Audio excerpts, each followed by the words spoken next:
2 ദിവസം മുൻപായിരുന്നു ഉത്തർപ്രദേശിൽ നിന്നും ഒരു വാർത്ത പുറത്തു വന്നത്. അവിടുത്തെ ഭീകരവാദ വിരുദ്ധ സ്ക്വാഡ് 4 ഭീകരവാദികളെ പിടികൂടി. ആ സംഘടനയുടെ പേര് മുജാഹിദീൻ ആർമി എന്നാണ്. ഇവർ സ്ലീപ്പർ സെല്ല് പോലെ പ്രവർത്തിക്കുക, പലയിടങ്ങളിലായി തങ്ങളുടെ ജീവിതവുമായി കടന്നു പോകുക. പക്ഷെ ഒരു കാര്യം വരുമ്പോൾ, ഇവർ സംഘടിക്കുമ്പോൾ അത് വലിയ രീതിയിൽ അവിടെ പ്രതിസന്ധി ഉണ്ടാക്കാനുള്ള ഒരു രീതിയാണ് ഇവരുടെ പദ്ധതി. അങ്ങനെ നാം വാർത്ത കേട്ടിരിക്കുമ്പോൾ നമുക്ക് സംശയം തോന്നും. അങ്ങ് ശ്രീലങ്കയിൽ സ്ഫോടനം നടന്നാലും ജമ്മു കാശ്മീർ അതിർത്തിയിൽ ഭീകരവാദികൾ കൊല്ലപ്പെട്ടാലും അതോടൊപ്പം തന്നെ അങ്ങ് IS-ലേക്ക് ഇന്ത്യക്കാർ ചേക്കേറിയാലും എല്ലാം ഒരു കണ്ണി, അതിൻ്റെ എല്ലാം തുടർച്ച കേരളത്തിൽ കാണും. അപ്പോൾ ഇങ്ങനൊരു വാർത്ത വരുമ്പോഴും സ്വാഭാവികമായും കേരളത്തിന്റെ പങ്കുണ്ടാകുമോ എന്ന് നാം സംശയിക്കുകയാണെങ്കിൽ ആ സംശയം ഇപ്പോൾ കൃത്യമായിരിക്കുകയാണ്. അതിൻ്റെ 4 പേരെ അന്ന് അറസ്റ്റ് ചെയ്തിരുന്നു. അവരുടെ പേര് ഇങ്ങനെയായിരുന്നു: അക്മൽ റാസ, അതോടൊപ്പം തന്നെ സഫീൽ സൽമാനി, മുഹമ്മദ് തൗഫീഖ്, കസീം അലി. ഇപ്പോൾ അഞ്ചാമൻ, അവരെ നിയന്ത്രിക്കുന്ന അഞ്ചാമൻ, ആ അഞ്ചാമൻ വസിക്കുന്നത് മറ്റൊരിടത്തുമല്ല, ഇങ്ങ് കേരളത്തിൽ മലപ്പുറത്താണ്. മലപ്പുറത്തിരുന്നാണ് ഈ ഭീകരവാദി ഉത്തർപ്രദേശിലെ മുജാഹിദീൻ ആർമിയെ നിയന്ത്രിക്കുന്നത്. ഇവിടെ അദ്ദേഹത്തിന് കൃത്യമായ സൗകര്യമുണ്ട്. കേരളത്തിലെ മലപ്പുറത്തിരുന്ന് ഉത്തർപ്രദേശിലെ ആ ഭീകരവാദ സംഘടനയെ കൃത്യമായി അദ്ദേഹത്തിന് നയിക്കാൻ കഴിയുന്നു. പക്ഷേ ആ പരിപാടി ഉത്തർപ്രദേശ് പോലീസിന്റെ കൂടിയും അതോടൊപ്പം തന്നെ ഭീകരവിരുദ്ധ സ്ക്വാഡിന്റെ കൂടിയും അവരുടെ കണ്ണിൽ പൊടിയിട്ടുകൊണ്ട് മുന്നോട്ട് പോകാമെന്ന് അദ്ദേഹത്തിന് ചിന്ത ഉണ്ടായിരുന്നെങ്കിൽ, നമ്മുടെ ചുവപ്പ് വെളിച്ചവും പച്ച വെളിച്ചവുമെല്ലാം ഒന്നിച്ച് പ്രവർത്തിക്കുന്ന മലപ്പുറത്ത് നിന്നും അദ്ദേഹത്തിന് അത്തരം ഒരു ധാരണ ഉണ്ടായിരുന്നെങ്കിൽ ആ ധാരണ പൂർണ്ണമായി തന്നെ ATS മാറ്റിക്കൊടുത്തിരിക്കുകയാണ്. ഉത്തർപ്രദേശിൽ നിന്നുള്ള ATS മലപ്പുറത്തെത്തി മുഹമ്മദ് റാസ എന്ന് പറയുന്ന ഭീകരവാദിയെ പിടികൂടിയിരിക്കുകയാണ്.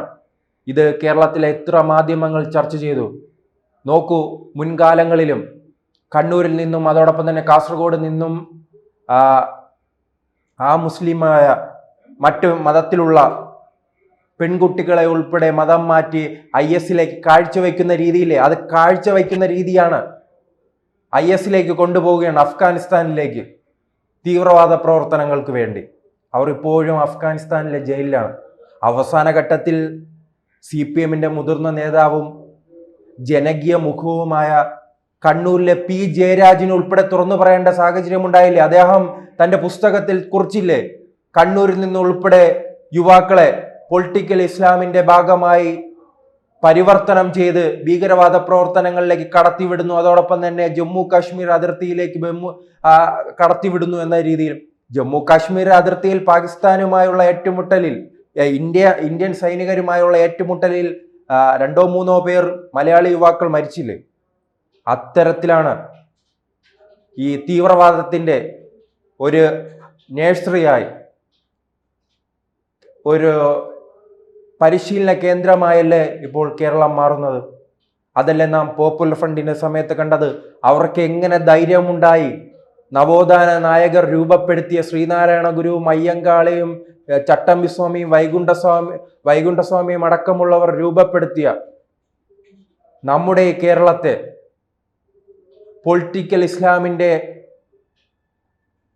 അടുക്കലിലേക്ക് കാഴ്ചവെക്കാൻ കൊണ്ടുപോകുന്ന അവസ്ഥയിലെ നാം കണ്ടത്. ആ ധൈര്യത്തിന്റെ പേരിലല്ലേ അവർ ആലപ്പുഴ അവലും മലരും കുന്തിരിക്കവും കാത്തുവച്ചോളൂ എന്ന് മുദ്രാവാക്യം വിളിച്ചത്. അതിൽ നിന്ന് തന്നെ നമുക്ക് കൃത്യമായി അറിയാൻ കഴിയും കേരളത്തിൽ എത്രത്തോളം ഈ ഭീകരവാദികൾ വിഴുങ്ങിക്കളഞ്ഞുവെന്ന്. എന്തായാലും അവർ വിഴുങ്ങിക്കളഞ്ഞാലും കേരളം ഇന്ത്യയുടെ ഭാഗമാണ്. അത് തന്നെയാണ് നമ്മുടെ കേരളത്തിലെ പോലീസും നമ്മുടെ പിണറായിയുടെ പട്ടാളവും ഉണ്ടല്ലോ. ഈ സേവന പ്രവർത്തനങ്ങൾ, രക്ഷാപ്രവർത്തനം നടത്തുന്ന പോലീസൊന്നും ഇത് അറിഞ്ഞിട്ടില്ല. അങ്ങ് ഉത്തർപ്രദേശിൽ നിന്നും ATS ഇങ്ങ് മലപ്പുറത്ത് വന്ന് അവരെ പിടികൂടിയിട്ടുണ്ട്. മറ്റൊരു കാര്യമുണ്ട്, മലപ്പുറത്തെക്കുറിച്ച് പറയാൻ പാടില്ല. മലപ്പുറത്തെക്കുറിച്ച് നമുക്ക് പാലക്കാടിനെ കുറിച്ച് പറയാം, കോഴിക്കോടിനെ കുറിച്ച് പറയാം, പിന്നീട് വയനാടിനെ, അതിർത്തി പങ്കിടുന്ന വയനാടിനെ കുറിച്ച് പറയാം, തൃശ്ശൂരിനെ കുറിച്ച് പറയാം. തൃശ്ശൂരിനെ കുറിച്ച് എന്ത് വേണമെങ്കിലും പറയാം. അതിപ്പോൾ അവർക്ക് സർട്ടിഫിക്കറ്റ് എല്ലാ പാർട്ടികൾക്കും കൊടുത്തിട്ടുണ്ടല്ലോ. കാരണം അവിടെ BJP ജയിച്ചത് കൊണ്ട് തൃശ്ശൂരിനെ കുറിച്ച് എന്തോ മോശം അഭിപ്രായവും ആർക്കും വേണമെങ്കിലും പറയാം, അതിന് കയ്യടി കിട്ടും. ബ്രിട്ടാസ് അങ്ങ് രാജ്യസഭയിൽ പോയി പറയാണ് തൃശ്ശൂരിലെ ജനങ്ങൾക്ക് ഒരു തെറ്റുപറ്റി, അതങ്ങ് പരിഹരിക്കും. തെറ്റുപറ്റി അതെന്താണ്? ജനങ്ങൾക്കാണോ തെറ്റുപറ്റിയത്? ഇയാൾ ആരാണ് ഈ തെറ്റുപറ്റിയെന്ന് പറയുക? 75,000-ലധികം ഭൂരിപക്ഷത്തിന് ജയിച്ച ഒരു മനുഷ്യൻ, 4 ലക്ഷത്തിലധികം വോട്ട് വാങ്ങിയ ഒരു മനുഷ്യനെ കുറിച്ച് അദ്ദേഹം പറയുകയാണ് അവിടുത്തെ ജനങ്ങളെ അപമാനിക്കുകയല്ലേ ഈ തെമ്മാടി. ഇതാണെന്ന് ജനങ്ങൾക്ക് തെറ്റുപറ്റിയെന്ന്. എത്ര യോഗ്യതയുണ്ട് ഇയാൾക്ക് ഇങ്ങനെ പറയാൻ? അപ്പോൾ അദ്ദേഹം ഈ മലപ്പുറത്തെ കുറിച്ച് പറയുമോ? മലപ്പുറത്തെ ജനങ്ങൾക്ക് തെറ്റുപറ്റി, ഈ ഭീകരവാദികൾക്ക് അവിടെ ഒളിവിൽ താമസിക്കാൻ അവസരം നൽകി, ആ ഭീകരവാദി അവിടെ ഒളിവിൽ ഇരുന്ന് ഉത്തർപ്രദേശിലെ ഭീകരപ്രവർത്തനങ്ങളെ നിയന്ത്രിച്ചിരിക്കുന്നു. പാകിസ്ഥാനിൽ നിന്നും ഫണ്ട് വാങ്ങി ഇദ്ദേഹം രാജ്യത്തിന്റെ വിവിധ പ്രദേശങ്ങളിൽ ജിഹാദി പ്രവർത്തനം നടത്താനുള്ള തയ്യാറെടുപ്പ് നടത്തി. ആ തയ്യാറെടുപ്പുണ്ടായത് മലപ്പുറത്തിന്റെ മണ്ണിലാണെന്ന് പറയാൻ ജോൺ ബ്രിട്ടാസിന് ധൈര്യമുണ്ടോ? അങ്ങനെ ധൈര്യമില്ലാത്ത മനുഷ്യനാണ് തൃശ്ശൂരിനെ കുറിച്ച് പറയുന്നത്. അതൊന്നും ഇപ്പോൾ ജനങ്ങൾ കാര്യമാക്കാറില്ല. അദ്ദേഹത്തിന്റെ പാർട്ടി തന്നെ അദ്ദേഹത്തെ ചവിട്ടിയെടുത്ത് വെളിയിലിറങ്ങില്ലേ. പണ്ട് മാതാമൃതാനന്ദമയുടെ പുറകെ അദ്ദേഹം അവർക്കെതിരെ പറഞ്ഞവർക്ക് പിറകെ ഓടിയല്ലോ, വിമാനം പിടിച്ചു പോകുന്ന കാഴ്ച നാം കണ്ടിട്ടുണ്ട്. ഇപ്പോൾ അദ്ദേഹത്തിന്റെ മന്ത്രി തന്നെ അമൃതാനന്ദമയി ദേവിയുടെ പുറകെ പോവുകയാണ്. അത്തരത്തിലാണ്. സ്വന്തം പാർട്ടിയിൽ പോലും അദ്ദേഹത്തിന് വിലയില്ല. എന്തായാലും ഇത് വളരെ അപകടം പിടിച്ച ഒരു ഘട്ടത്തിലേക്കാണ് കേരളം പോകുന്നത്. ഇതിന് കൃത്യമായ ഇടപെടൽ എൻഐയുടെ ഭാഗത്തു നിന്നും അതോടൊപ്പം തന്നെ കേന്ദ്ര സർക്കാരിന്റെ ഭാഗത്തു നിന്നും ഉണ്ടായില്ലെങ്കിൽ കൃത്യമായി തന്നെ ഇത്തരം ജിഹാദി പ്രവർത്തനങ്ങൾ നമ്മുടെ നാട്ടിലെ പോകട്ടെ. ഇതിൽ നിന്നും നമ്മുടെ നാട്ടിൽ നിന്നും മദീന അടക്കമുള്ളവർ അതാണല്ലോ, നമ്മുടെ നാട്ടിൽ നിന്നും മറ്റൊരു സ്ഥലങ്ങളിൽ പോയി അവിടെ സമാധാനപരമായി ജീവിക്കുന്നവരെ പ്രതിസന്ധിയിലാക്കാൻ പോകുന്ന ഒരു തന്ത്രപ്പാട് കേരളത്തിൽ വർദ്ധിക്കുകയാണ്. ആസാമിൽ നാം കണ്ടതാണല്ലോ. ആസാമിൽ ഈയിടയ്ക്ക് 2 മലയാളികൾ അറസ്റ്റിലായില്ലേ? അതും ഒരു 2 ആഴ്ച മുമ്പായിരുന്നല്ലോ. പിന്നീട് മാധ്യമപ്രവർത്തകൻ എന്ന വ്യാജേന ഒരാൾ ഇവിടെ തെണ്ടിത്തിരിഞ്ഞ് നടക്കുന്നുണ്ടല്ലോ, കാപ്പൻ. അദ്ദേഹവും അന്ന് ഉത്തർപ്രദേശിൽ പോയി പിടിക്കപ്പെട്ടു. മലയാളികൾ ഇത് എത്ര പേരാണ് ഇങ്ങനെ പിടിക്കപ്പെടുന്നത്? അതോടൊപ്പം തന്നെ ഇത്തരം അജണ്ടകൾ ഈ നമ്മുടെ അയൽ സംസ്ഥാനങ്ങളിൽ പോയി ഇത്തരക്കാർ പിടിക്കപ്പെടുമ്പോൾ അവരെന്ത് ചിന്തിക്കും? ഈ മലയാളികൾ മുഴുവൻ ഇത്തരം പ്രവർത്തനവുമായി നടക്കുന്നു എന്നൊരു ധാരണ ഉണ്ടാകില്ലേ? ഇപ്പോൾ താലിബാൻ എന്ന് പറയുമ്പോൾ, അഫ്ഗാനിസ്ഥാൻ എന്ന് കേൾക്കുമ്പോൾ നമ്മുടെ മനസ്സിൽ എന്താണോ ഓടിയെത്തുന്നത്? ഭീകരവാദ ഒരു രാജ്യം. അതോടൊപ്പം തന്നെ സിറിയ അടക്കമുള്ള രാജ്യങ്ങൾ നാം കേൾക്കുമ്പോൾ തന്നെ വിചാരിക്കും ആ ഭീകരവാദ രാജ്യമാണ്, അവിടെ രാജ്യത്ത് പ്രതിസന്ധി ഉണ്ടെന്ന്. അതുപോലെ തന്നെ ആയിരിക്കും നമ്മുടെ അയൽ സംസ്ഥാനങ്ങൾ വിചാരിക്കും.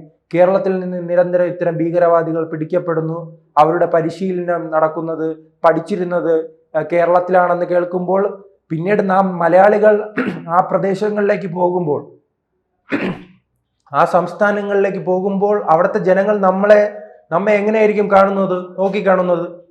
ഭീകരവാദ കേന്ദ്രത്തിൽ നിന്നെത്തിയ, അവർക്ക് പരിശീലനം നൽകുന്ന ആ സ്ഥലത്ത് നിന്നെത്തിയ ഒരു വ്യക്തിയായിട്ടല്ലേ, ജനങ്ങളായിട്ടല്ലേ കാണും. അതുകൊണ്ട് തന്നെ ഇത്തരം കാര്യങ്ങൾ നമ്മുടെ സർക്കാർ ജാഗ്രതയോട് തന്നെ നോക്കിക്കാണണം. അല്ലാതെ ഈ മതപ്രീണനവും കരുതി മുന്നോട്ട് പോയാൽ വലിയ തിരിച്ചടി ഉണ്ടാകും. കഴിഞ്ഞ ലോക്സഭാ തെരഞ്ഞെടുപ്പിന് മുൻപ് നിങ്ങൾക്ക് വലിയ രീതിയിൽ ന്യൂനപക്ഷ പ്രീണനം ഉണ്ടായിട്ടുണ്ടല്ലോ, അതിൽ നിന്ന് നിങ്ങൾ പിന്നോട്ട് വന്നില്ലേ? അത് തന്നെയാണ് ഇതിനേക്കാൾ വലിയ തകർച്ചയിലേക്ക് പോകും നമ്മുടെ ഈ പാർട്ടിയുടെ അവസ്ഥ.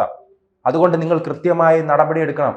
നിങ്ങൾ കൃത്യമായി നടപടിയെടുത്താൽ അവിടെ നിങ്ങൾക്ക് എടുക്കുന്ന പാർട്ടിക്ക് പിന്തുണ നൽകാൻ ഇവിടെ മുസ്ലിമും ക്രിസ്ത്യനും ഹിന്ദുവും ഒരുമിച്ച് നിൽക്കും. എല്ലാ മതത്തിലും ചില ഇത്തരം പുഴുക്കുത്തുകളുണ്ട്. ആ പുഴുക്കുത്തുകളെ എടുത്തു മാറ്റുമ്പോൾ ആ മതത്തിന് പൂർണ്ണമായും ഒരു വിഷമം വരും, അല്ലെങ്കിൽ ആ പൂർണ്ണമായി ഞങ്ങൾക്ക് എതിരാകുമെന്ന ചിന്ത അത് മാറ്റിവെക്കണം. അത് മാറ്റിവെച്ചില്ലെങ്കിൽ നമ്മുടെ രാജ്യത്തിലേക്ക് ഇത്തരം പുഴുക്കുത്തുകളെ മതത്തെ മുഴുവൻ വിഴുങ്ങുന്നതായി മാറും. അത് തന്നെയാണല്ലോ നാം പോപ്പുലർ ഫണ്ടുമായി ബന്ധപ്പെട്ട് കണ്ടത്. എല്ലാ മുസ്ലിമുകളും പോപ്പുലർ ഫണ്ടാണോ? PF ആണോ? അല്ലല്ലോ. പക്ഷെ അവർ ആ മതത്തെ വിഴുങ്ങുന്ന അവസ്ഥയിലേക്ക് പോയി. അവർ ചെയ്യുന്ന മുദ്രാവാക്യം കൊലപാതകങ്ങളും അതിന്റെ ഉത്തരവാദിത്തം ആ സമുദായത്തെ മുഴുവൻ വേട്ടയാടുന്ന രീതിയിലേക്ക് പോവുകയല്ലേ? അതാണല്ലോ നാം കണ്ടത്. കാസ അടക്കമുള്ള സംഘടനകൾ ഇത്തരം ന്യൂനപക്ഷങ്ങൾക്കെതിരെ വിമർശനം ഉന്നയിക്കാനുള്ള വഴി തെളിച്ചു കൊടുത്തതാരാണ്? ഇത്തരം പോപ്പുലർ ഫണ്ട് പോലെയുള്ള സംഘടനകളല്ലേ. അതോടൊപ്പം തന്നെ RSSന് വഴിയൊരുക്കി കൊടുത്തത് ആരാണ്? PC ജോർജ് നിരന്തരം ഈരാറ്റുപേട്ടയെ ചൂണ്ടിക്കാണിച്ച് പറയുമല്ലോ കാര്യങ്ങൾ. ഈരാറ്റുപേട്ടയിൽ കുറച്ച് പോപ്പുലർ ഫണ്ടുകാർ അത്തരം പ്രവർത്തനങ്ങൾ ചെയ്തപ്പോൾ, ഭീകരവാദ പ്രവർത്തനങ്ങൾ ചെയ്തപ്പോൾ ആ പ്രദേശത്തിന് തന്നെ മോശം അവസ്ഥ ഉണ്ടായില്ലേ? PC ജോർജ് അടക്കമുള്ള അദ്ദേഹത്തിന്റെ മകൻ അടക്കമുള്ളവർ ആ ഈരാറ്റുപേട്ടയെ നിരന്തരം വിമർശിക്കുകയല്ലേ? അപ്പോൾ വഴിയൊരുക്കി കൊടുക്കുന്നത് തടയുക. അത് ഈ മുസ്ലിം സംഘടനകളും അതിൽ ജാഗ്രത പുലർത്തണം. അല്ലാതെ ഈ സർക്കാരിനെ ഭരിക്കാൻ വരിക, അതോടൊപ്പം തന്നെ കുട്ടികൾ പഠിക്കാൻ പോകുമ്പോൾ അവരുടെ സമയം നിങ്ങൾ നിശ്ചയിക്കുക, അവധിയെക്കുറിച്ച് നിങ്ങൾ തീരുമാനിക്കുക. ഇതെല്ലാം വർഷങ്ങളായി തുടർന്നു വരുന്നതല്ലേ സാർ? നിങ്ങളാണോ തീരുമാനിക്കേണ്ടത്? ഓണാവധി എപ്പോൾ കൊടുക്കണം, ക്രിസ്മസ് അവധി എപ്പോൾ കൊടുക്കണം, വേനൽ അവധി എപ്പോൾ കൊടുക്കണം? അങ്ങ് കോഴിക്കോട് ഇരുന്ന് തീരുമാനിച്ചാൽ മതിയോ? കോഴിക്കോട് മാത്രം ഉള്ള വിശ്വാസികൾ മാത്രമാണോ കേരളത്തിലുള്ളത്?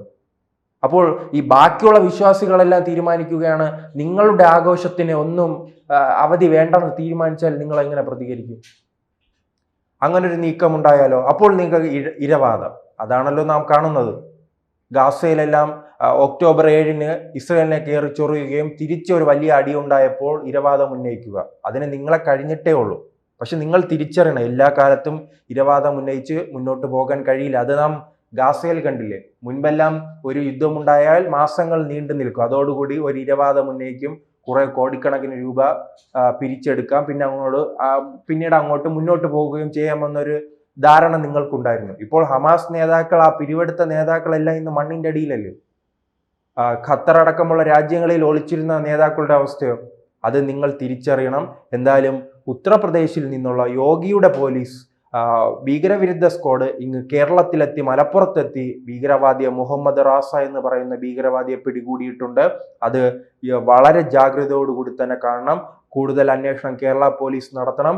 ഇതുമായി ബന്ധപ്പെട്ട് അദ്ദേഹത്തിന് ആരെങ്കിലും മലപ്പുറത്തിന്റെ മണ്ണിൽ നിന്ന് സഹായം ചെയ്തു കൊടുത്തിട്ടുണ്ടെങ്കിൽ അവരെയും പിടികൂടാനുള്ള ഒരു ജാഗ്രത എന്തായാലും സംസ്ഥാന സർക്കാർ പുലർത്തണം. അല്ലെങ്കിൽ അത് സാമൂഹികമായി വലിയ തിരിച്ചടിയിലേക്ക്, ആപത്തിലേക്കായിരിക്കും കേരളത്തെ കൊണ്ടെത്തിക്കുക. കൂടുതൽ വാർത്തകളും വിശേഷങ്ങളും നിങ്ങളിലേക്ക് എത്താൻ ABC മലയാളം സബ്സ്ക്രൈബ് ചെയ്യുക, ബെൽ ബട്ടണും അമർത്തുക.